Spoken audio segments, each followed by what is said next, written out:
Fourth chapter title: The Four Muslims, Actors or Patsies? We were also told that the training exercise involved 1,000 people and, of course, amongst those 1,000 people would have to be the four people who were recruited to play the parts of the mock terrorists. Therefore, as part of the exercise, they would have recruited 4 young Muslim men to carry 4 backpacks that were to contain mock explosive devices. Who were their Muslim recruits? These Muslim men would naturally buy return train tickets and not one-way tickets, because they would be going home after playing their parts in the training exercise. One of them, the oldest, who would be considered the ringleader of the group because of his age, would have been asked to make a suicide video prior to 7/7/2005, being told it would form part of the training mock terrorist exercise, in order to make the exercise, and possibly a film to be made of it, look as realistic as possible. He would obviously not have been told the details of the whole plan until later, probably when he and the others arrived at Luton on the 7th of July 2005, to make absolutely certain that the scenario of the drill which would take place that day could not be talked about by or to anyone. The second oldest would also be asked to make a similar video as a backup for just in case anything went wrong and or the oldest pulled out of the drill before the 7th of July 2005. It should be noted that neither Mohammed Siddiqui Khan nor Shehzad Tanweer specify what their targets were in their videos.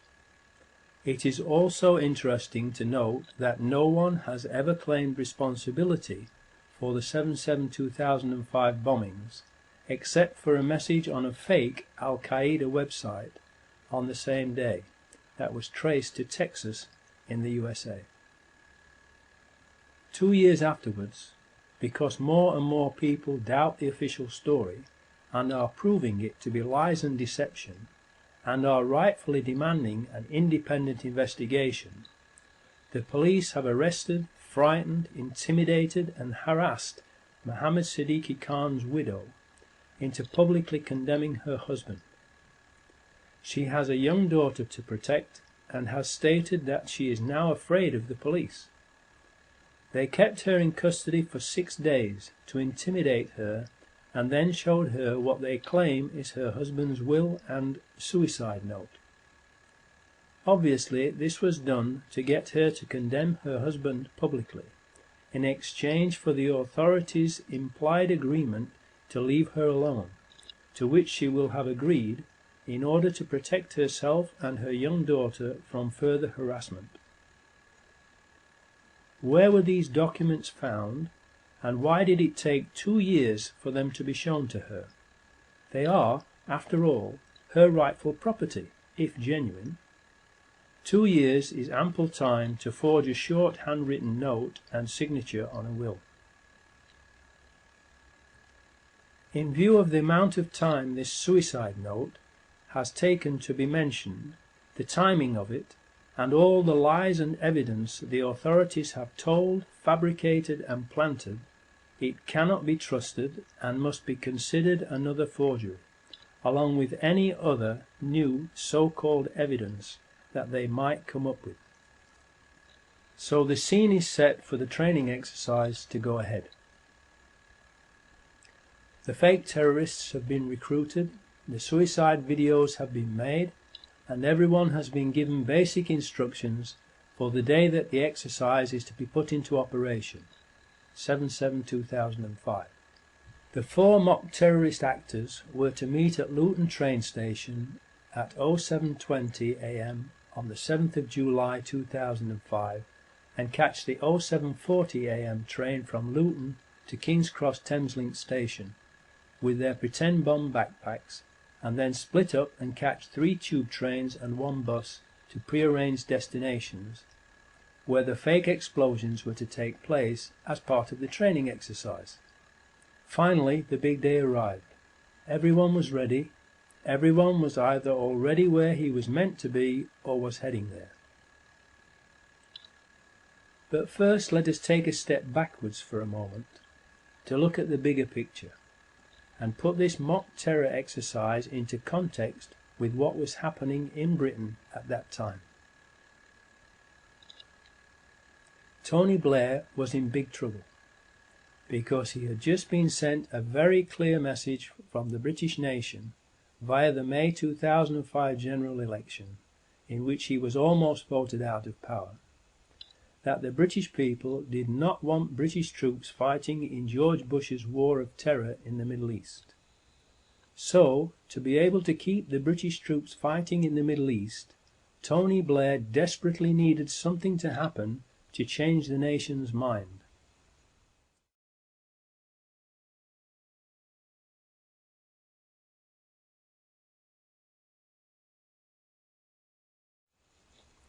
Gleneagles. Tony Blair, George Bush, G8 meeting. Agenda of addressing world poverty forced on them by Live 8 concerts around the world, but not for long. Their lucrative, evil, phony and very unpopular war on terror, which is really a war of terror, will promptly return to the top of the agenda with 4 big bangs. No time for the poor. The rich have lots more money to make and people to murder.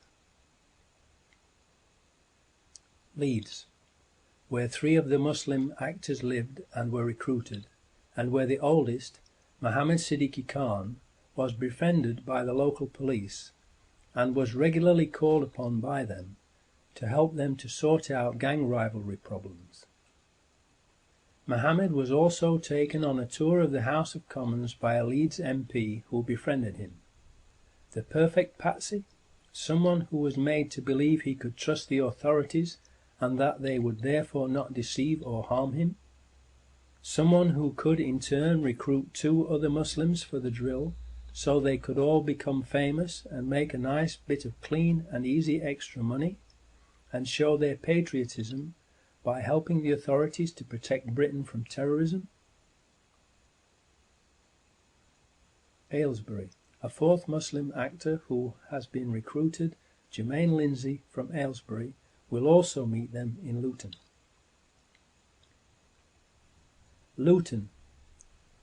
Transport security firm ICTS, another Israeli company, has an office just a mile away from the Luton train station, which is suspected to be where the Muslim actors received their final instructions before setting off for the train station.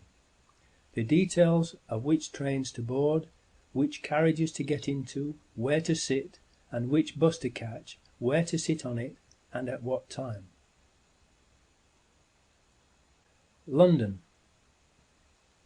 Commissioner of Police Ian Blair, Rudy Giuliani, Mayor of New York on 9/11, Benjamin Netanyahu, who said 9/11 was good for Israel, Peter Power, and all those taking part in the mock terrorism drill are present in central London, in or around London Underground locations where the explosions take place, and also Tavistock Square.